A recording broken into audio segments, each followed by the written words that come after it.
এত ভালোবাসো কেন মালিক আমায়, এত ভালোবাসো কেন আল্লাহ আমায়, এত ভালোবাসো কেন দয়াল আমায়।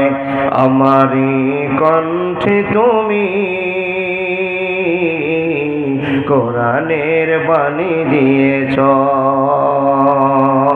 বুকের ভিতরে তুমি ইমানের ঝড় তুলেছ।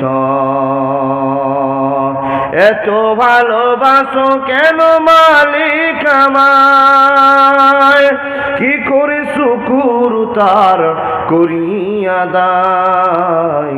এত ভালোবাসো কেন মালিক আমায়, এত ভালোবাসো কেন মালিক আমায়। হেদায়ার পথে পথে জীবন সমল, চলতে আমায় তুমি করো কবুল।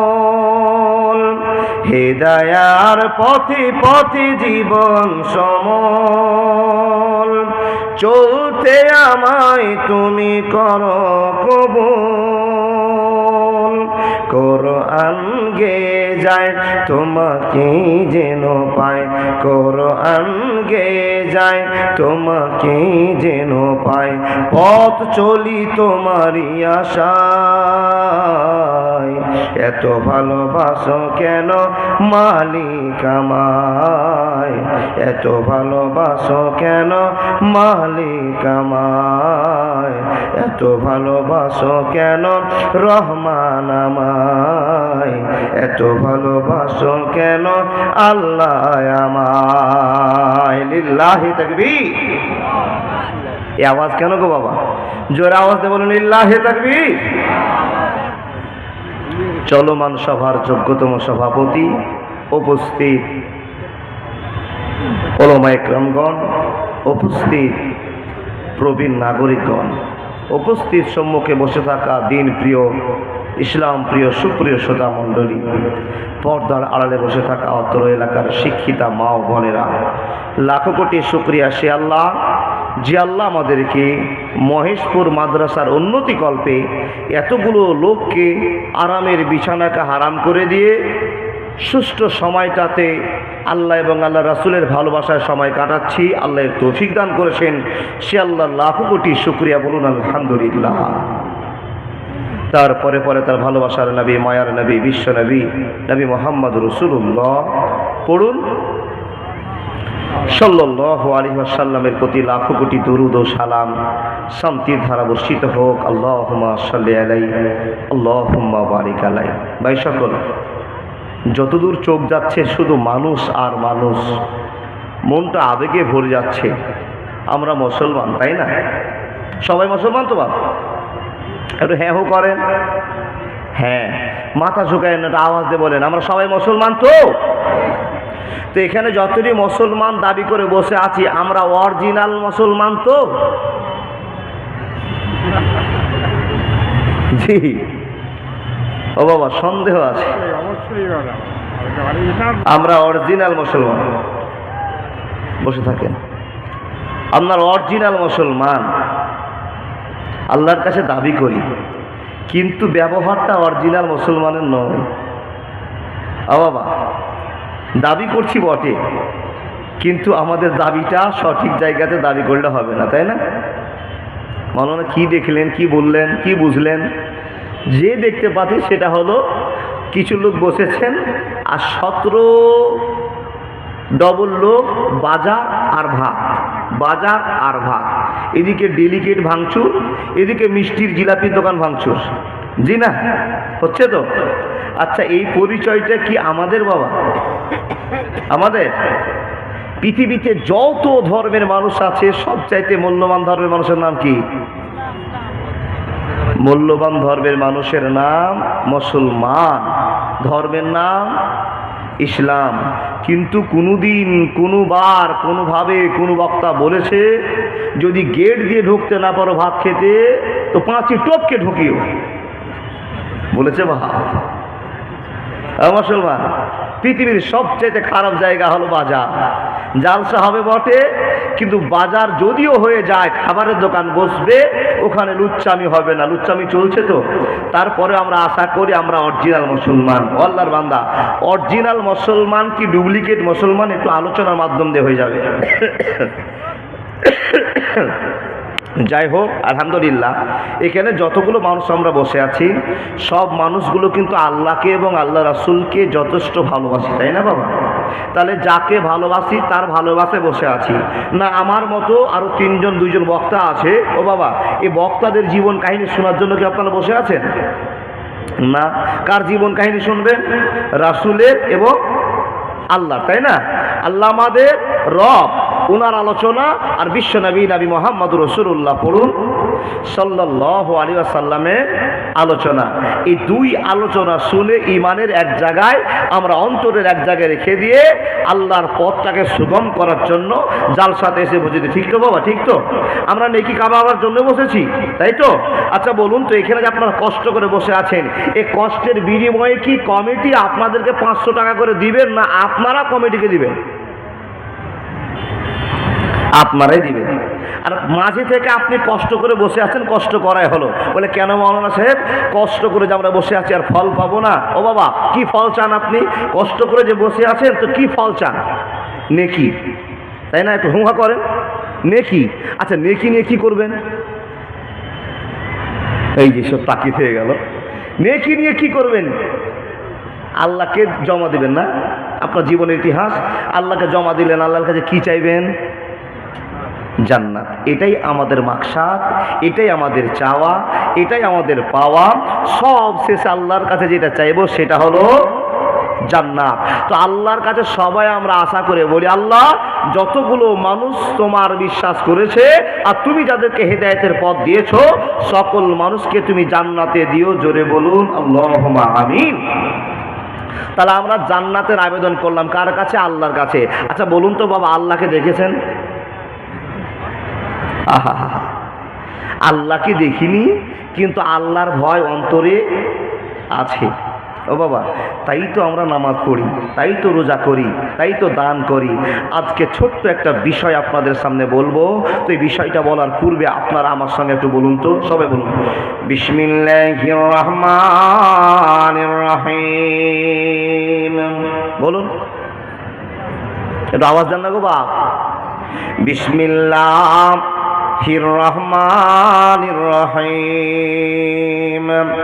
আলহামদুলিল্লাহি রাব্বিল আলামিন আর রহমানির রহিম মালিকি ইয়াউমিদ্দিন ইয়্যাকা না'বুদু ওয়া ইয়্যাকা নাস্তাঈন ইহদিনাস সিরাতাল মুস্তাকিম সিরাতাল লাযীনা আন'আমতা আলাইহিম গায়রিল মাগযুবি আলাইহিম ওয়ালাদ-দাল্লিন। এখানে যতগুলো মানুষ আছেন, একটা লোক হাত দেখে বলেন, মাওলানা আমি সূরাটা জানি না। কেউ কি আছেন? সবাই জানেন? বন্ধুরে আমার, পৃথিবীতে যত মুসলমান আছে, সব মুসলমানগুলো সূরা ফাতিহাকে মুখস্থ করার জন্য যুদ্ধ করেছে। হাজার মুসলমান থাকতে পারে, অনেক বন্ধু বসে আছে আজও পর্যন্ত ফাতিহা সূরা জানে না। কথা ঠিক না ভুল? বন্ধুরে, তারপরও আপনি আবেদন করেন আমি একজন সাচ্চা মুসলমান। আহারে, কেমন করে আপনি মুসলমানের পরিচয় দিয়েছেন বন্ধু, একটু আলোচনা করা যাক। রে আল্লাহর বান্দারা, এখানে যতগুলো মানুষ বসে আছেন, একজন কেন হলো পাওয়া যাবে যে ফাতিহা সূরাটা টোটাল বলতে পারবে না, টোটাল বলতে পারবে না। ও আল্লাহর বান্দা, এখন আপনাদের কাছে আর একটা প্রশ্ন করব। এই যে আলহামদুলিল্লাহি রাব্বিল আলামিন বললাম, আর রহমানির রহিম বললাম, মালিক ইয়াউমিদ্দিন বললাম, এই সূরাটার ভিতরে 7খানা আয়াত আছে। 7খানা আয়াত আমরা পড়লাম। বন্ধুরে, 7খানা আয়াতের মানে আমরা সবাই জানি। হাত তুলে দেখান। জানেন সূরা ফাতিহার মানে? জানেন? একটাই লোক দেখতে পেয়েছি। বন্ধুরে আমার, আপনাকে আর হাত তুলতে হবে না। হাজারটা লোকের ভিতরে মাত্র 5 জন লোক জানে ফাতিহার মানে আলহামদুলিল্লাহি রাব্বিল আলামিন আর রহমানির রহিম মালিকি ইয়াউমিদ্দিন ইয়্যাকা না'বুদু ওয়া ইয়্যাকা নাস্তাইন ইহদিনাস সিরাতাল মুস্তাকিম।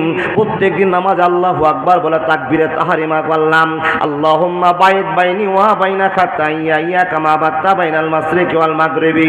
তারপরে বলতে আরম্ভ করলাম আউযু বিল্লাহিস সামিউল আলিম মিনাশ শাইতানির রাজিম মিন হামজিহি ওয়া নাফখিহি ওয়া নাফসিহি। সুন্দর করে বলতে আরম্ভ করলেন বন্ধু। তারপর আপনি বলছেন আলহামদুলিল্লাহি রাব্বিল আলামিন। কিন্তু বান্দা প্রত্যেক দিন 5 ওয়াক্তে নামাজ সুন্দর করে জামাতের সাথে পড়ছে আর প্রত্যেক দিন আলহামদুলিল্লাহি রাব্বিল আলামিন বলছি।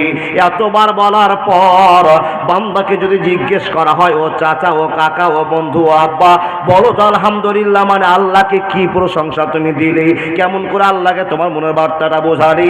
বন্ধুরে, হাজারের ভিতরে মাত্র 7 জনই পারবে, বাকি 99 জন আর পারবে না। হে আল্লাহর বান্দা বান্দীরা মনোযোগ দিয়ে শুনে যান। আজকে আপনাকে মুখস্থ করে নিতে হবে আলহামদুলিল্লাহর মানে কি, আর রহমানির রহিমের মানে কি, মালিক ইয়াউমিদ্দিনের মানে কি, ইয়্যাকা না'বুদু ওয়া ইয়্যাকা নাস্তাইনের মানে কি। বন্ধুরে, মুসলমান হওয়ার পর যদি এই মহব্বতের কথাগুলো জানা না থাকে তো ঠোঙ্গাতে নামাজ পড়ে চলে আসলাম, মসজিদে গেলাম চলে আসলাম, মহব্বত করতে পারলাম না, জায়গা তৈরি করতে পারলাম না। সিজদার মধ্যে গিয়ে সুবহান রাব্বিয়াল আলা সুবহান রাব্বিয়াল আলা সুবহানাকা আল্লাহুম্মা রব্বানা ওয়া বিহামদিকা আল্লাহুম্মা গফিরলি এর মানে ভালোবাসার সাথে আল্লাহকে বোঝাতে পারলাম না। হে মানুষ, আপনি শুনে যান। এখন আপনি প্রশ্ন করবেন মাওলানা 1 মিনিট আপনি মানেটা বলুন তো আমার মনে পড়ছে কিনা। হে আল্লাহর বান্দা 1 মিনিট আমি সূরা ফাতিহার মানেটা শেষ করে বলতে আরম্ভ করলাম। ছোট্ট করে কথাটা মনোযোগ দেন। আলহামদুলিল্লাহি রাব্বিল আলামিন এর মানে হলো সমস্ত প্রশংসা আল্লাহ তোমার। বন্ধুরে, এখন যদি আলহামদুলিল্লাহকে নিয়ে যদি আলোচনা শুরু করে দেওয়া হয়, আমি একটা বক্তা, মাওলানা নূর মোহাম্মদ একটা বক্তা, আরো হাজার হাজার বক্তা আছে, হাজার হাজার আলেম আছে, এই আলহামদুলিল্লাহকে যদি নিয়ে তাফসীর করতে শুরু করে বন্ধুরে, রাত দিন পার হয়ে যাবে, মাস শেষ হয়ে যাবে, বছর শেষ হয়ে যাবে, আলহামদুলিল্লাহি রাব্বিল আলামিনের মানে শেষ হবে না। আপন মানুষ চিনা বড় দায় রে, আপন মানুষ বোঝা বড় দায়, চাইলে তারে যায় না বলা, বুকের ভিতর কষ্টের মেলা। আপন মানুষ সবচেয়ে বেশি আপনকে কাঁদায়, আপনকে কাঁদায়, আপন মানুষ চিনা বড় দায় রে, আপন মানুষ বোঝা বড় দায়, চাইলে তারে যায় না বলা, বুকের ভিতর কষ্টের মেলা। আপন মানুষ সবচেয়ে বেশি আপনকে কাঁদায়, আপনকে কাঁদায়, আপন মানুষ চিনা বড় দায় রে, আপন মানুষ বোঝা বড় দায়। একবার জোরে জোরে বলুন না লিল্লাহি তাকবীর। আচ্ছা, পৃথিবীতে আপনার আপন বলে কেউ আছে বাবা? আছে? তো আপনারা উত্তর দিবেন আছে। কে? আমরা জানি মা, তাই না বাবা? যাকে এত আপন ভাবছি ও মায়ের অন্তরও একটু স্বার্থ আছে। স্বার্থটা বুঝায় 1 মিনিট। খারাপ বলছি না বাবা, মাকে সেবা না করলে টোটাল জাহান্নাম আপনাকে যেতে হবে, বুঝে নেন। কিন্তু মার ভিতরে একটা স্বার্থ আছে। কি করে? একটা ছোট ভাই, একটা মেজো ভাই আর একটা বড় ভাই, 3টা ভাই। ও বাপ, মেজো ভাইয়ের খুবই কামাই, তো মাকে দেখবেন মেজো ভাইয়ের ছেলেকে ঢোলাই করো বেশি, পরিবারে একটু অশান্তি হয়, এই নিয়ে হয় না বাবা? স্বার্থ আছে। আল্লাহ তাবারাক ওয়া তাআলা বলছেন, স্বার্থ যদি খোঁজ করতে যাও, তোমার পৃথিবীতে যত ভালোবাসার মানুষ আছে সবার একটু একটু করে স্বার্থ আছে। কিন্তু বান্দারে, আমি তোমাকে নির্দ্বিধায় ভালোবাসা দেখায়, আমি স্বার্থ ছাড়া ভালোবাসা দিই। শুধু তোমার কাছে আমার হকটা পাওনাটা আশা করে নে। আল্লাহ তোমার হক কি আমার পরে আছে। রব্বুল আলামিন বলছেন, বান্দা তোমাকে এত সুন্দর মানুষ বানিয়েছি, এত সুন্দর করে তোমাকে তৈরি করেছি, এই ভালোবাসার বিনিময়ে তোমার কাছে একবার প্রশংসা শুনতে চাই। তো আমরা একবার আল্লাহর প্রশংসা করে সবাই আল্লাহকে খুশি করে দিই। সকলে বলুন আলহামদুলিল্লাহি রাব্বিল আলামিন। চলে গেল মানে, আর রহমান রহিম চলে গেল মানে, মালিক ইয়াউমিদ্দিন চলে গেল মানে, আপনাকে টাইম লস করা আমি সম্ভব মনে করছি না। ইয়াকা নাবুদু ওয়া ইয়াকা নাস্তাইন মানেটা বলবো না, ইহদিনাস সিরাতাল মুস্তাকিমের মানে বলবো না। যেই মানেটা বলবো ওই মানেটার নাম হলো সিরাতাল লাযিনা আনআমতা আলাইহিম। সবাই একবার বলুন না, সিরাতাল লাযিনা আনআমতা আলাইহিম। আবার বলুন না, সিরাতাল লাযিনা আনআমতা আলাইহিম। এখন চট করে বলবেন, ও বেটা ইমদাদুল, সিরাতাল লাযিনার মানে কি? সিরাতাল লাযিনার মানে কি? কেন আপনি সিরাতাল লাযিনা বলতে আছেন? বন্ধুরে, সিরাতাল লাযিনা সাধারণ বাংলা আপনাকে বলা যায়। আপনি প্রত্যেকদিন নামাজে দাঁড়িয়ে গিয়ে বলছেন সিরাতাল লাযিনা আনআমতা আলাইহিম। রব্বুল আলামিন ওই সমস্ত লোকের প্রতি তুমি খুশি হয়েছো, যাদের প্রতি তুমি দয়া করেছো, যাদেরকে তুমি রহম করেছো, যাদেরকে দুনিয়াতে জান্নাতের সুসংবাদ দিয়েছো, ওই লোকগুলো সন্ধান তুমি আমাদেরকে দাও। আপনি প্রত্যেকদিন বলছেন সিরাতাল লাযিনা আনআমতা আলাইহিম। ওই সমস্ত লোকের সঙ্গে তুমি আমাদের হাসন নাসর ঘটাও, ওদের পথ তুমি আমাদের জিন্দেগিতে দাও। প্রত্যেকটি মানুষ প্রত্যেকদিন বলে, এখন যদি আল্লাহ আপনাকে জিজ্ঞেস করে বলে, ও আব্দুর রহমান, আব্দুল সাত্তার, আব্দুল জলিল, ইমদাদুল, শুনে নাও, তুমি প্রত্যেকদিন সিরাতাল লাযিনা আনআমতা আলাইহিম বলছো। বন্ধুরে, তুমি সিরাতাল লাযিনার মানে রক্ষা করতে পারবে না, তোমার দ্বারা সম্ভব হবে না। তো আপনি বলবেন, আল্লাহ কেন হবে না? আমি প্রত্যেকদিন যে সিরাতাল লাযিনা আনআমতা আলাইহিম, সিরাতাল লাযিনা আনআমতা আলাইহিম এই কথাটা বলছি বন্ধু, এই কথাটার মানে রক্ষা করা যাবে না, যাবে না, যাবে না। প্রত্যেকদিন যে আপনি সিরাতাল লাযিনা আনআমতা আলাইহিম বলছেন, আপনি আল্লাহকে কি বললেন? আল্লাহকে বলছেন, আল্লাহ যে সমস্ত মানুষকে তুমি দয়া করে ভালোবাসার সাথে কবুল করে নিয়েছো, আবার কবুল করে তাদেরকে জান্নাতে দিয়েছো, ওই সমস্ত লোকগুলো দলভুক্ত আমাদেরকে করো। এই কথাটার মানে হলো সিরাতাল লাযিনা আনআমতা আলাইহিম। আল্লাহ বলছে তোরা পারবি না। যদি আপনি এখন বলেন, আল্লাহ কেন পারবো না, কেন পারবো না? তো আল্লাহ বলছেন, ফাত্তাকুদ দুনিয়া ওয়াত্তাকুন নিসাম। দুনিয়ার চক্করে তোমরা ফেঁসে গেছো, আল্লাহকে বলে ভুলে গেছো। মেয়েদের চক্করে ফেঁসে গেছো, আল্লাহকে বলে ভুলে গেছো। এই জন্য তুমি সিরাতাল লাযিনার মর্যাদা রক্ষা করতে পারবে না। আল্লাহ তারা কেমন করে করে গিয়েছে, ওই সমস্ত লোকেরা কেমন করে করেছে, বলে তোমরা পারবে না। ওই সমস্ত লোকের কথা এখন বলতে আরম্ভ করলাম। কোন এমন আমল করেছিল, কেমন করে নামাজ রোজা হজ যাকাত করেছিল, কেমন করে দান করেছিল, যে আল্লাহ তাদের ইবাদতে খুশি হয়ে গিয়ে বলছেন, বান্দারে, এ নবী মুহাম্মদ তোমার সে সমস্ত সাহাবাদের পিছনে লাগিয়ে দাও, রাদিয়াল্লাহু তাআলা আনহু। আচ্ছা বলুন তো বাবা, আমি যে ওয়াজগুলো করছি বুঝতে পারছেন তো? স্পিরিট একটু মনে হচ্ছে বেশি হয়ে যাচ্ছে বাবা, চ্যাংড়া বক্তা তো, চেষ্টা করছি যে থেমে থেমে বলবো, কিন্তু পারছি না। দেখেন, সিরাতাল লাযিনা আনআমতা আলাইহিম, তোমরা পারবে না।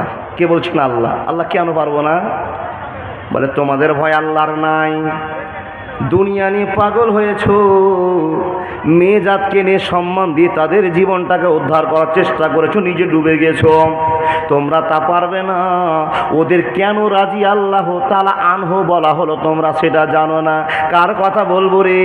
নবী মুহাম্মদুর রাসূলুল্লাহর কথা বললে তো রাত দিন 24 ঘন্টা পার হয়ে যাবে, শেষ হবে না।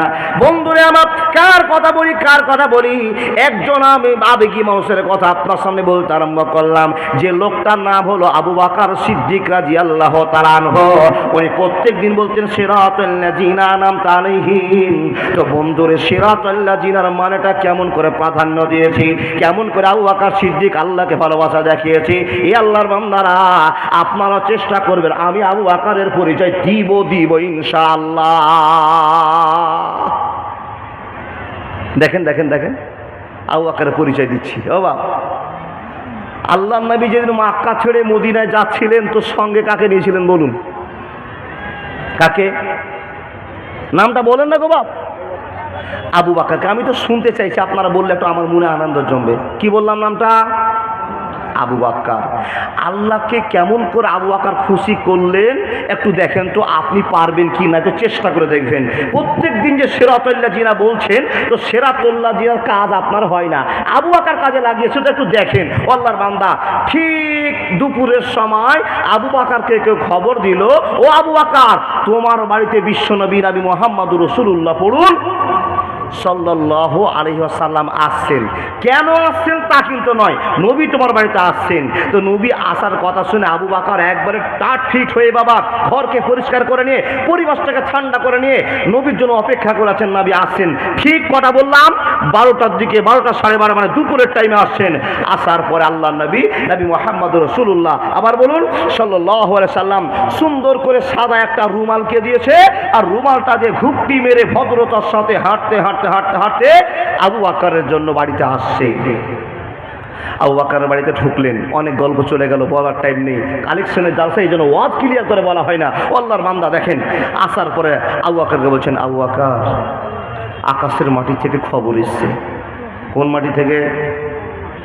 তার মানে কার খবর? আল্লাহ। কি খবর এসেছে ইয়া রাসূলুল্লাহ? বলে আবু বকর শোনো, জিবরাইল এসেছিল, আমাকে খবরটা দিয়ে গেল, আজ রাতে আমাদেরকে মক্কা ছেড়ে মদিনার দিকে চলে যেতে হবে। সুবহানাল্লাহি ওয়া বিহামদিহি সুবহানাল্লাহিল আযীম। বন্ধুরে আমার, কথাগুলো বলছেন তো বিশ্বনবীর চোখ ছলছল করছে। আল্লাহ, কেন মক্কা ছেড়ে আমাকে মদিনায় যেতে হবে? জিবরাইল আমিন খবর দিলেন, নবী গো, আপনাকে আর মক্কায় রাখা যাবে না, বেঈমানদের উৎপাত বেড়ে গেছে, অনেক মিটিং আলোচনা হলো, আপনাকে মারার সিদ্ধান্ত, লাশ ফাইসালা, জেলে ভরে দেওয়া হলে যত জেলে কয়েদি থাকবে সবাইকে মুসলমান করে দিবে, গ্রাম থেকে তাড়িয়ে দিয়ে যে গ্রামে যায় সেই গ্রামে মুসলমান বানিয়ে দিবি। অনেক অপশন পার হয়ে গেছে, নবী গো, লাস্ট অপশন আপনার জন্য আছে, আজকে রাতে আপনাকে মার্ডার করবে, দুনিয়া থেকে শেষ করে দিবি, কালেমার প্রচার বন্ধ করে দিবি। ইয়া রাসূলুল্লাহ, আপনি আজকে মক্কা ছেড়ে মদিনায় চলে যান, সঙ্গে আবু বকরকে নেওয়া হবে, উমর চলবে না, উসমান চলবে না, আলী চলবে না। ইয়া রাসূলুল্লাহ, আপনার সঙ্গে যিনি সঙ্গী হবেন তার নাম হবে আবু বকর সিদ্দিক রাদিয়াল্লাহু তাআলা আনহু। বন্ধুরে আমার, ক্লিয়ার করে কথা হলো, ক্লিয়ার করে কথা হয়ে গেল। অনেক ঘটনা আছে বন্ধু। আল্লাহ নবী বলছেন, আবু বকর তুমি সমস্ত সরঞ্জাম রেডি করে রাখিও, সমস্ত জিনিস ঠিকঠাক করে রাখিও, আমি দুপুর রাতে 12টার সময় তোমার কাছে এসে হাজির হব, রাত 12টার সময় তোমার কাছে চলে আসবো, আসার পর রাস্তা বের করে চলে যাব, অসুবিধা হবে না, হবে না, হবে না। বন্ধুরে আমার, বিশ্বনবী বাড়ির মধ্যে অবস্থান করলেন, বাড়িতে প্রবেশ করলেন। হে আল্লাহর বান্দা, সন্ধ্যা লেগে গেল, সন্ধ্যা ঘনিয়ে গেল, এমন তো সময় ঘটনা চালু হয়ে গেল। 17টা বংশের 17টা লোক বড় বড় তারওয়াল নিয়েছে, হাইসা নিয়েছে, ছোরা নিয়েছে, আজকে বিশ্বনবীর শেষ রাতের পরিচয় দিতে হবে। বন্ধুরে, 17 জন লোক পাহারা দিয়ে নবীর বাড়িকে ঘেরাও করে বসে আছি। আল্লাহর বান্দা জিবরিল আমিন বারবার আসার খবর দিয়ে যাচ্ছে, নবী গো, সময় পার হচ্ছে, সময় পার হয়ে যাচ্ছে, সন্ধ্যা 6টা হলো, 7টা হলো, 8টা হলো, বন্ধুরে রাত গভীর হলো, বেঈমানদের আনাগোনা বেড়ে গেল, পাহারা দিয়ে বসে আছে। নবী কখন বাড়ি থেকে বের হবে আর কখন নবীকে বিদায় দেওয়া হবে, তাকে মেরে দেওয়া হবে। আল্লাহর বান্দারা, এমন সময় পার হয়ে যায়, পার হয়ে যায়, হঠাৎ করে একটা ঘটনা ঘটে গেল। আল্লাহ তাবারাক ওয়া তাআলা জিবরাইলকে বললেন, রে জিবরাইল, আমার বন্ধুকে বাড়ি থেকে বের করে দাও, সিদ্ধান্ত করে আসো, বের করে দিয়ে আসো। কি করে বের করতে হবে? আমি আল্লাহ খেলার মালিক, আমি আল্লাহ কেমন করে বের করবো পৃথিবীর কেউ জানে না, শুধু তুমি যে খবরটা দিয়ে দাও। 17 জন বাইরে লোক পাহারা দিয়ে বসে আছে। বন্ধুরে, এমন তো সময় আপনাদের গল্পটা বারবার শোনা আছে। হযরত আলীকে ডাকা হলো, রে আলী শোন। আলীকে ডাকা হলো, আলী আসলেন। আসার পর বলছে, আলী শুনে নাও, বেশি কথা বলার টাইম নাই, আমার কাছে বিধবার টাকা জমা আছে, মাদ্রাসার টাকা জমা আছে, বাইতুল মালের টাকা জমা আছে। রে আলী শুনে নাও, এই টাকা শোধ করে যদি আমি মরে যাই, কোনোদিন জান্নাতের আশা করা যাবে না। আলী তোমাকে টাটকা ঘোষণা দিয়ে যাচ্ছে, শুনে নাও, যার হাজার টাকা তোমাকে সম্পূর্ণ লিস্ট আমি ধরিয়ে দিয়েছি। এ আলী শুনে নাও, সকাল 10টা হলেই তাদের প্রাপ্য তুমি ফিরিয়ে দিবে। আর বেশি গল্প করার টাইম নেই, আমি তোমাকে সজাগ করে দিলাম। আমি যে বিছানাতে ঘুমিয়েছিলাম ওই বিছানায় তুমি লম্বা হয়ে ঘুমিয়ে যাও। আমি যে চাদরটা পরেছিলাম চাদরটা দিয়ে মাথাকে ঢেকে তুমি শুয়ে যাও। সব গল্প ক্লিয়ার হয়ে গেল। বন্ধুরে আমার, বিশ্বনবী বাড়ি থেকে বেরিয়ে যাবেন, 17 জন লোক গেটের বাইরে দাঁড় হয়ে আছে নবীকে মারার জন্য। জিবরাইল আমিন বলছেন, নবীকে টেনশন করিয়েন না, টেনশন করিয়েন না। পৃথিবীর টেনশন একদিকে, আপনার রব আল্লাহর টেনশন একদিকে। জোরে জোরে বলুন না লিল্লাহি তাকবীর। আরবে বিনয় নয় মিশরে, ইরাক ইরান নয় নয় ভারতে, সারা পৃথিবীর মাটিতে নবী তোর আইন চলে। যেতে হবে খালি হাতে আল্লাহ তোর দরবারে। একবার জোরে জোরে বলুন না সুবহানাল্লাহ। বন্ধুরে আমার, বিশ্বনবী বেরিয়ে যাচ্ছেন। আল্লাহ তাবারাক ওয়া তাআলা জিবরাইলের মাধ্যম দিয়ে বলছেন, নবী গো ছোট্ট করে একটা আল্লাহর প্রশংসা করেন। প্রশংসার কথা আপনাকে শোনাতে আরম্ভ করলাম। আল্লাহর নবী তখন চুটকুট কুটকুট কুটকুট করে আস্তে আস্তে সূরাটা পড়তে আরম্ভ করেছেন, আয়াতটা পড়তে আরম্ভ করেছেন। ওয়া জাআলনা মিন বাইনি আইদিহিম সাদ্দা ওয়া মিন খালফিহিম সাদ্দানা ফাআগসাইনাহুম ফাহুম লা ইবসিরুন। বন্ধুরে আমার, জিবরাইল বলছেন, নবী গো এই আয়াতটা আপনি তেলাওয়াত করেন আর এক মুঠ মাটি আপনি তুলে নেন। মাটিতে নেওয়ার পর আপনি আল্লাহর ভালোবাসা ছেড়ে দেন, বাকি খবর আল্লাহর কাছে আছে। বন্ধুরে আমার, 17 জন পাহারা দিয়ে আছে। আল্লাহ নবী মাটি নিয়ে ফুঁকে দিলেন, আল্লাহ নবী মাটি নিয়ে ছিটিয়ে দিলেন, আর সঙ্গে সঙ্গে তাদের সামনে দিয়ে বেরিয়ে চলে আসলো। ও আল্লাহর বান্দা বান্দিরা এবার মনোযোগ দিয়ে শুনে যান। নবী চলে গেলেন, তাদের সামনে দিয়ে নবী চলে গেলেন। এই বেঈমানেরা কোনো খবর জানতে পারলে না। 11টা বাজলো, 12টা বাজলো, 1টা বেজেছে। বন্ধু অপেক্ষা করে আছে, নবীজি বের হলেই মেরে দিতে হবে। এদের আনাগোনা আলোচনা কথাবার্তাতে মানুষের ঘুম কিন্তু ভেঙে গেছে। নবী চলে গেছেন বেরিয়ে, জানে না আমাদের সামনে দিয়ে বিশ্বনবী নবী মুহাম্মদুর রাসূলুল্লাহ পড়ুন সাল্লাল্লাহু আলাইহি ওয়াসাল্লাম বেরিয়ে গেলেন। একজন বয়স্ক মানুষ কোনো কামে উঠেছে বাবা ঘুম থেকে, দেখছেন তো নবী মুহাম্মদের বাড়ির সামনে দিকে কিছু লোকের কথাবার্তার আওয়াজ পাওয়া যাচ্ছে। টুক টুক টুক টুক করে লোকটা এসে বলছেন, ও লোকেরা তোমরা এখানে কি করছো গো, কেন বসে আছো? যখন এই কথা বলা তখন এই সমস্ত বেঈমান, এই চুপ চুপ চুপ, আওয়াজ করো না, আওয়াজ করো না। কেন? বলে আওয়াজ যদি করো মোহাম্মদ জানতে পারবে, আর যদি জেনে যায় তো বাড়ি থেকে বের হবে না। বোকার বুদ্ধি ভাটি বেলায় বাবা, বুঝেন না? এরা আশা করে বসে আছে নবী মোহাম্মদ বাড়িতে আছে, কিন্তু নবীজি যে বাড়ি থেকে চলে গেছেন কেউ জানে না। যখন এই কথা বলা, ওই বয়স্ক লোকটা কপাল চাপড়ি বলছে, ছি ছি ছি ছি, তোবা তোবা তোবা তোবা তোবা। আগো তোমরা কেন বসে আছো? বলে হযরত মুহাম্মদকে মারার জন্য বসে আছি। বলে হযরত মুহাম্মদ যে বাড়িতে নেই? কেমন কথা? আমরা সন্ধ্যার সময় হযরত মুহাম্মদকে বাড়িতে ঢোকালাম আর আমরা পাহারা দিয়ে বসে আছি, আর তুমি বলছো নাই খবরদার বাজে কথা বলবা না। বয়স্ক লোকটা বলছে, দেবতার কসম বলছি, ভগবানের কসম বলছি, হযরত মুহাম্মদ বাড়িতে নাই। বলে কি করে দেখলে? বলে তোমাদের সামনে দিয়ে যে হযরত মুহাম্মদ সাদা রুমাল মাথা দিয়ে চলে গেল, তোমরা তো দেখছিলে, কিছুই তো বললে না, আর চলে গেল তো কিছুই তো বললে না। এ কি কিসের কথা বলছো? একজন লোক আবু জাহাল বলছে, এই তাড়াতাড়ি দেখো তো হযরত মুহাম্মদ ঘরে আছে কিনা। বা ঘরের ফোঁকা দিয়ে দেখছে লম্বা হয়ে মানুষ শুয়ে আছে, চাদর দিয়ে আছে। ও ঘুরে এসে গল্প শুনিয়ে বলছে, আবু জাহেল চিন্তা করিয়েন না, হযরত মুহাম্মদ ঘরেই আছে। ঘরে কে আছে? এই যে বলে না, ঘরে কে আছে? হযরত আলী শুয়ে আছেন। ও আল্লাহর বান্দা, হযরত আলী শুয়ে আছেন। 1 ঘন্টা পার হলো, ফজরের আজান হচ্ছে, হাইয়া আলাল ফালাহ,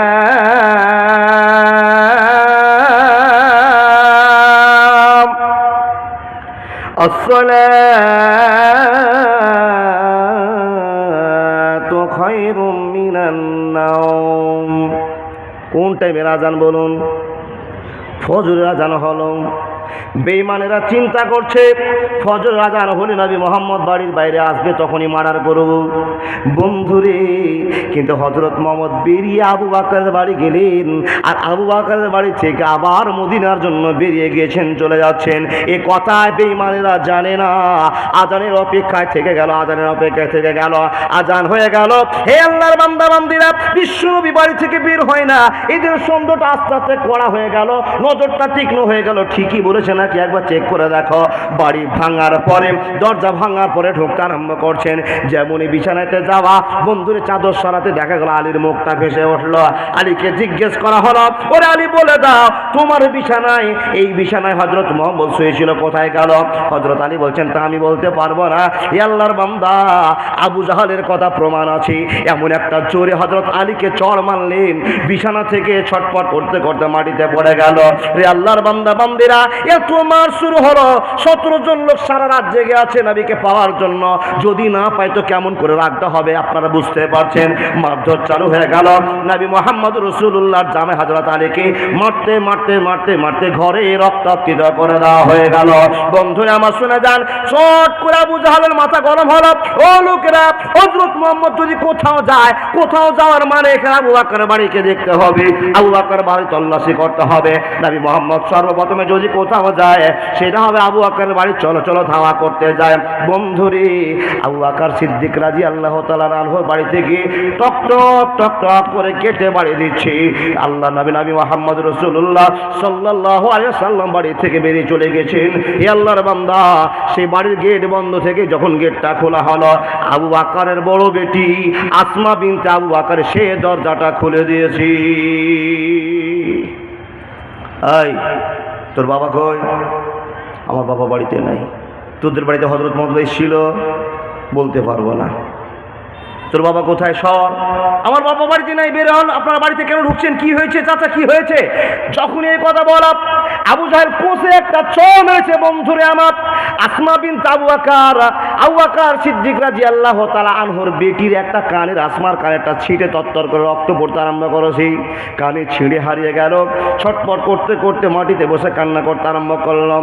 বেঈমানেরা বাড়িতে ঢুকলাম, তন্ন তন্ন করে ঘর খুঁজে দেখলো, ঘরে মানুষজনকে পাওয়া গেল না। আবু জাহেল তৎক্ষণাৎ বাড়ি থেকে বেরিয়ে বন্ধুরে আমার মক্কার মানুষকে খবর দিয়ে দিল, মক্কার মানুষেরা তাড়াতাড়ি করে বৈঠক বসে যাও, তাড়াতাড়ি করে বৈঠক করে নাও, মিটিং করে নাও। মুহাম্মদ আবু বকর বাড়ি ছেড়ে কোথাও পালিয়ে গিয়েছে, অতএব এরা রাস্তায় কোথাও আছে। এই হযরত মুহাম্মদ আর আবু বকরকে দুইজনকে যদি কেউ জিন্দা ধরে দিতে পারে, 100 খানা উট তাদেরকে পুরস্কার দেওয়া হবে। আবু বকর, আবু জাহাল মানে কি জানেন? মূর্খের বাবা। জি, কিন্তু মূর্খের বাবা মানে হঠকারিতার জন্য তার পরিচয় এটা বাবা, কিন্তু বুদ্ধিও রাখতেন। তাড়াতাড়ি করে মিটিং করে বলছে, এই এলাকাবাসীকে খবর দাও, আমরা যে 17 জন লোক আছি, 17 জন 17 দিকে যেতে পৌঁছাতে না পৌঁছাতে মুহাম্মদ আর তার সঙ্গে আবু বকর কোথায় হারিয়ে যাবে। অতএব এমার্জেন্সি একটা কাজ করতে হবে।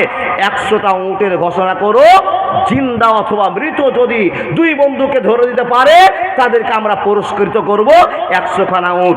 এই কথা যখনই বলা হলো, মক্কায় যেন ঝট করে আগুনটা জ্বলে উঠলো। এই হযরত মুহাম্মদকে ধরে দিতে পারলে পাবো কতটি উট? 100 খানা উট।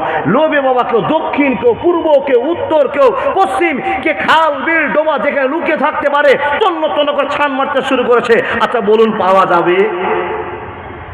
নবী মুহাম্মদ রাসূলুল্লাহ পড়ুন সাল্লাল্লাহু আলাইহি সাল্লামকে বলছেন, আবু বকর বাড়ি থেকে বেরিয়ে যাব, এমন একটা পথ দিয়ে যাব যেই পথে মানুষেরা যেতে অসম্ভব মনে করে, যেই পথে মানুষেরা যেতে পারে না, সেই পথ দিয়ে আমরা বেরিয়ে সকাল হতে হতে মক্কার আন্ডার ছেড়ে মদিনার আন্ডারের দিকে আমরা চলতে আরম্ভ করব, কেউ যেন আমাদেরকে খুঁজে না পায়। বন্ধু আমার শুনুন, হযরত আবু বকর সিদ্দিক আর বিশ্বনবী নবী মুহাম্মদ রাসূলুল্লাহ আবার বলুন সাল্লাল্লাহু আলাইহি সাল্লাম জান্নাত দিয়ে বেরিয়ে চলে যাচ্ছেন।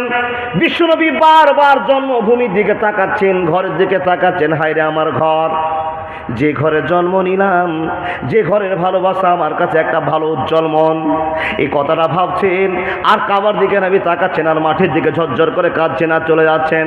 বন্ধুরে আমার, আবু বকর সিদ্দিক বলছেন, নবী গো, বেঈমানকে রুখতে হলে আমাদের আমাদের দিন কোনোদিন ঘুরবে, আল্লাহ আমাদের সহায়ক আছে। নবী আপনি কান্না করবেন না। নবী মুহাম্মদের চোখ দিয়ে ঝল পড়ছে আর মনের দুঃখে বলছেন, ওরে কাবা ছাড়লাম তোরে দুশ্মনেরই যন্ত্রণায়, আল্লাহ চাহে তো আসবো ফিরে ইসলাম যদি জিন্দা হয়। ওরে কাবা ছাড়লাম তরে দুশ্মনেরই যন্ত্রণায়, আল্লাহ চাহে তো আসবো ফিরে ইসলাম যদি জিন্দা হয়। কোন একদিন এ দেশের মাটিতে কালেমার পতাকা উড়বে, কালেমার পতাকা দুলবে, কালেমার পতাকা উড়বে। রবে না সেদিন আর হাহাকার, অন্যায় বিচার অনাচার, দুর্নীতি অনাচার থাকবে না জুলুমার, সবাই শান্তিতে থাকবে, সবাই শান্তিতে থাকবে। কোনো জন মহিলা একা পথে হেঁটে যাবে, কোনো মানুষ কোনো কথা বলবে না, কোনো মানুষ কোনো কথা বলবে না। সেদিন সবাই খোদার বিধান পে দুঃখ বেদনা ভুলবে, দুঃখ বেদনা ভুলবে, দুঃখ বেদনা ভুলবে। বন্ধুরে, দুইজন আল্লাহর ভালোবাসা প্রেমিক চোখের পানি ছাড়ছেন, বাড়ির দিকে একবার ঘুরছেন। বন্ধুরে, আবু বকর সিদ্দিক আল্লাহ নবীকে পেয়ে বড়ক্ষণ ধন্য হয়েছেন, কিন্তু পরিবারের তো মায়া আছে। আবু বকর একবার চিন্তা করেন, আমার বেটি আসমার কি হলো, আমার পরিবারের কি হলো, আমার বাড়ির কি হলো, একবার চিন্তা ভাবনা করে দেখে না। বন্ধুরে, নবী মুহাম্মদকে নিয়ে যেন পাগল হয়ে গিয়েছে, একবার পরিবারের কথা মনে করতে সক্ষম হচ্ছে না। কিন্তু আবু বকরের মনে ধারণা, হে আল্লাহ, যখন বেঈমানেরা আবু বকরকে পাবে না, বিশ্ব নবীকে পাবে না, তখন আমার বাড়িতে প্রথম হামলা করবে। আবু বকর কিন্তু মনে মনে সোচে নিয়েছি, আমার স্ত্রীর কি হতে পারে, আমার বেটি আয়েশার কি হতে পারে, আমার বেটি আসমার কি হতে পারে, আমার বেটা আব্দুল্লাহর কি হতে পারে, আমার ঘর দুয়ারে কি হতে পারে, সম্পূর্ণ মনে গাথা। কিন্তু আবু বকর সিদ্দিক বলছেন, লা ইউমিনু আহাদুকুম হাত্তা কুনা হাব্বা ইলাইহি মিন ওয়ালিদিহি ওয়া ওয়ালাদিহি ওয়ান নাসি আজমাইন। আল্লাহ গো, তুমি আমাকে দায়িত্ব দিয়েছো, তোমার নবী বলে দিয়েছে, পৃথিবীর সব ভালোবাসার চাইতে আল্লাহ এবং আল্লাহ রাসূলকে যতক্ষণ না ভালোবাসবো ততক্ষণ মুমিন নয়, ততক্ষণ মুমিন বলা যাবে না। এ আল্লাহ, এখন যদি আমি আসমার চিন্তা করি, আমার বেটিদের চিন্তা করি, আমার পরিবার চিন্তা করি, তাহলে আমার বন্ধুর অবস্থা কি হবে? এ আল্লাহর বান্দা আবু বকর সিদ্দিক রাদিয়াল্লাহু তাআলা মনের চিন্তা শুরু করলেন। বন্ধুরে, নবী মুহাম্মদকে এত ভালোবাসা দেখালেন, গুহা পর্যন্ত, পাহাড় পর্যন্ত যত কাজ করলেন। এ আল্লাহর বান্দা, সারা জীবনে আমরা সে কাজটা করে দেখে সম্ভব করতে পারবো না। মাওলানা কি এমন কাজ করলেন আবু বকর? এবার দেখেন, রাস্তাতে হাঁটতে হাঁটতে হাঁটতে হাঁটতে যে পাহাড়টাতে আল্লাহ নবী লুকিয়ে রেখেছিলেন, 3 দিন লুকিয়ে ছিলেন, ওই পাহাড়টার নাম জানা আছে? বাবা মৌলভী সাহেব বাদ দে, পাবলি সাহেব বলুন তো। বলবেন না? ভুলে গেছেন। পাহাড়টার নাম হলো পাহাড় গাড়ে সৌর। পাহাড়টা এত কঠিন পাহাড়, চারুদিকে যেন পাহাড়ের ধারগুলো বাবা পাথরগুলো ছোচলা ছোচলা হয়ে আছে, আর নিচে কাঁটা জঙ্গল পড়ে আছে। একবারে এমন একটা জায়গা যেখানে মানুষ হাঁটতে পারে না, সেই জায়গাতে, কঠিন জায়গাটাতে আল্লাহ নবীকে নিয়ে যেতে আবু বকর। আল্লাহ নবীকে আবু বকর সিদ্দিক এমন করে পাঞ্জা মেরে ধরেছে, নবীর বডির ভারসাম্যটা আবু বকরের উপর ধরে নিয়ে আবু বকর হাঁটছেন, আর নবীকে বলছেন, দেখেন পাহাড়ে উঠছেন বাবা, এমন কষ্টের পাহাড়, উঠতে পারা যাবে না, তারপর জেদ করে উঠছেন। তার কারণ, পিছনে শত্রু, সামনে আমাদেরকে এগিয়ে যেতে হবে, আল্লাহ আমাদের সঙ্গে আছে, আল্লাহ আমাদের রক্ষা করবেন ইনশাআল্লাহ। হাঁটছেন, আল্লাহ নবীর সামনে আবু বকর, পিছনে আল্লাহ নবী ধরে হাঁটছেন, পা ফেলছেন আবু বকর। বন্ধুরে আমার, সুচলা পাথর আবু বকরের পাটা ফিনকি মেরে কেটে গেল, তত্তর করে রক্ত বেরিয়ে গেল। আল্লাহ নবী দিকে ঘুরে আবু বকর বলছেন, নবী গো, পা দিবেন না, পা দিবেন না, পা দিবেন না। তার কারণটা হলো আমার পা কেটে গেল, আমার পাতে রক্ত বেরোচ্ছে গো নবী, এই জায়গাতে পা দিলে আপনারও পাটা কেটে যাবে। আল্লাহ নবী বলছেন, আবু বকর রে, এত মায়া কেন আমার দেখে তুমি দেখছো, এত মায়া কেন করছো? আবু বকর ঘুরে বলছেন, নবী গো, আমি একটাই কথা মেনে নিয়েছি, আল্লাহ এবং আল্লাহ রাসূলকে যতক্ষণ না ভালোবাসবো, জান্নাত আমার বিছানা হবে না, জান্নাতের গেট আমার খুলবে না। ইয়া রাসূলুল্লাহ, মক্কাতে আমার চাইতে দামি দামি শক্তিশালী লোক ছিল, টাকাওয়ালা লোক ছিল, ওদেরকে কেন আপনার বন্ধু আল্লাহ বানায়নি? আমাকে কেন আপনার সঙ্গে বন্ধু বানিয়েছে গো নবী? আপনি চিন্তা করবেন না, আবু বকর জীবনের বিনিময়ে আপনাকে মদিনায় পৌঁছানোর সিদ্ধান্ত নিজের সঙ্গে আমার আল্লাহ আছে।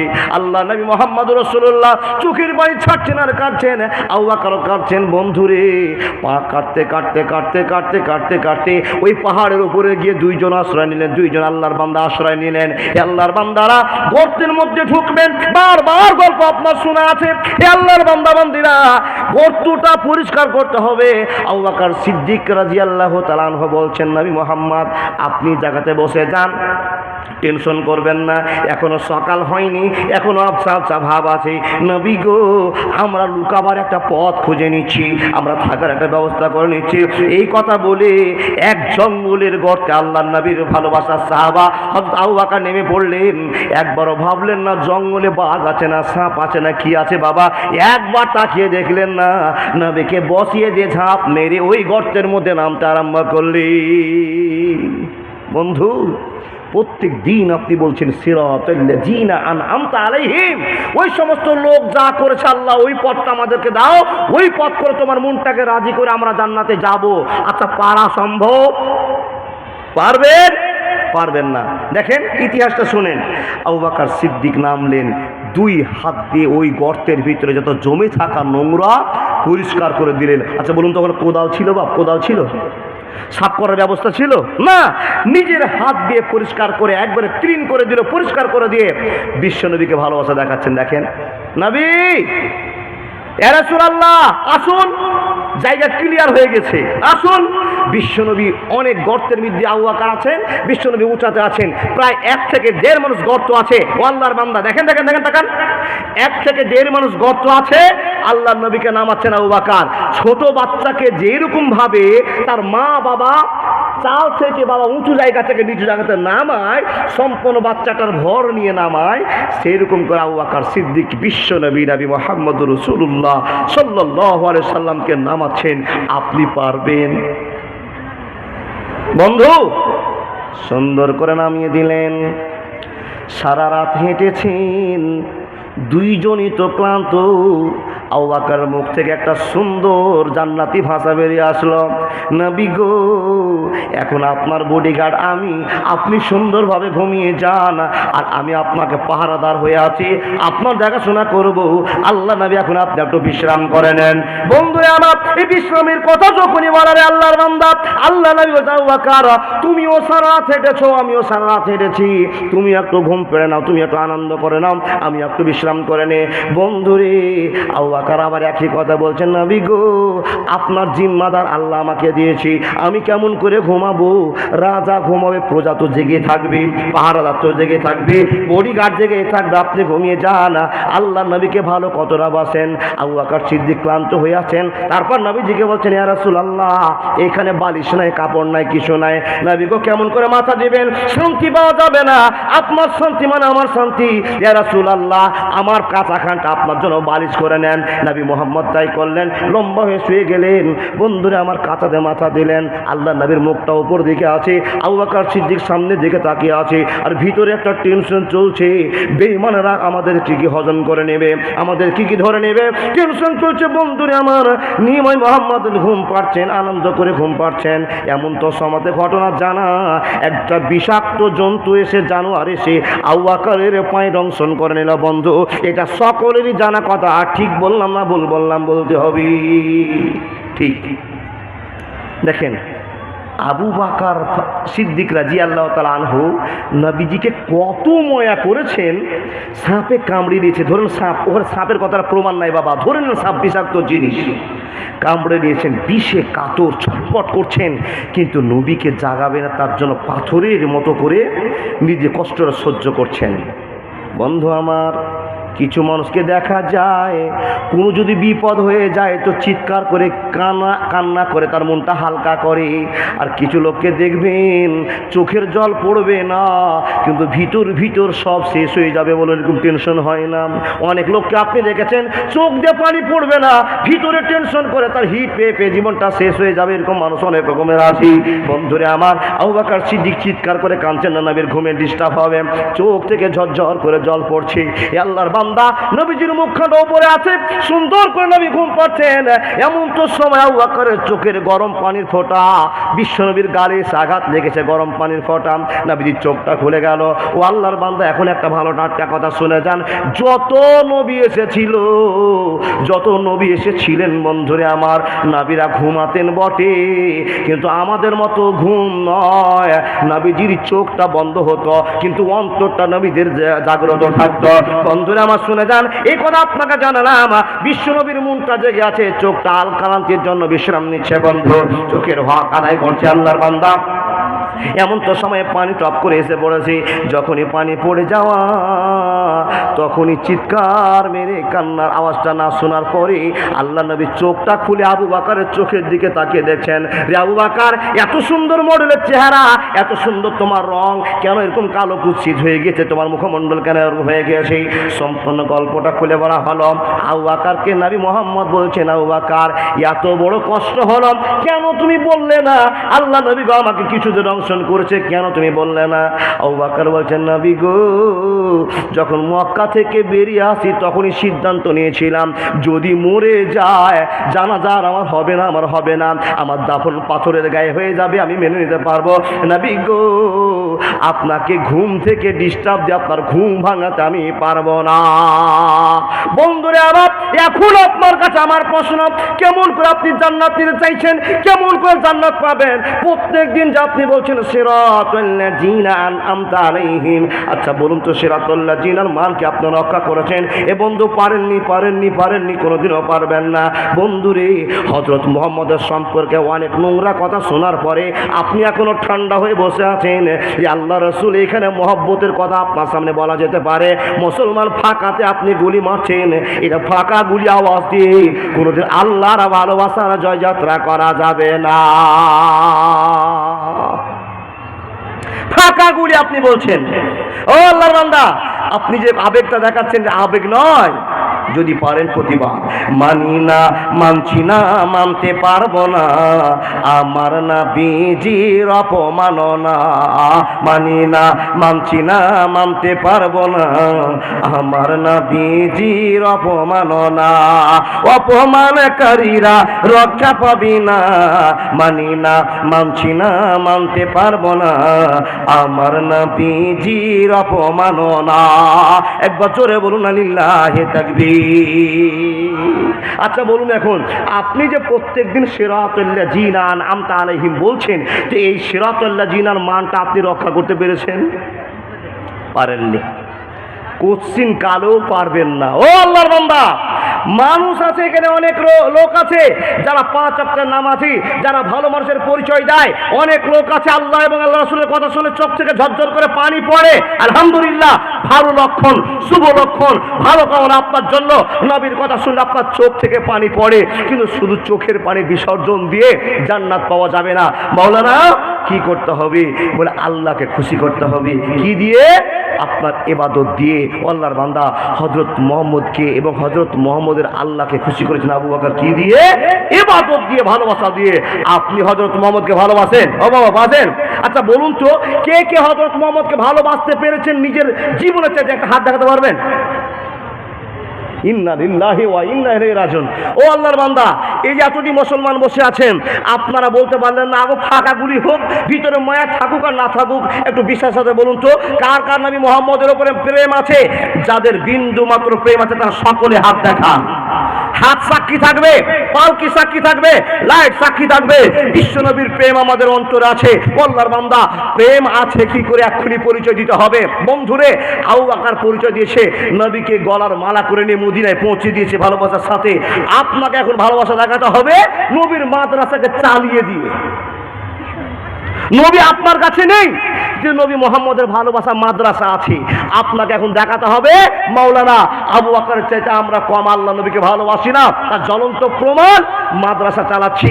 আর সবচেয়ে নবীর ভালোবাসার জায়গার নামই হলো মাদ্রাসা, শিক্ষা ব্যবস্থা। ও বন্ধু, জানেন আপনারা, মসজিদটা হলো আল্লাহর ঘর, আর মাদ্রাসাটা হলো নবীর ভালোবাসার ঘর।